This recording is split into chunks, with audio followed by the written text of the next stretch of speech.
Hello, in front of me I've got VANTRUE dashcam. In this video I'll show you how to update firmware. In the beginning, make sure that your camera is connected with your VANTRUE app.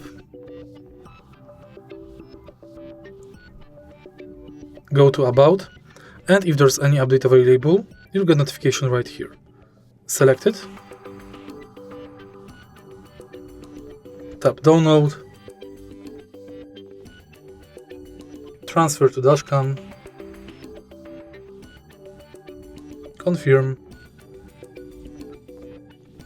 Reconnect your device.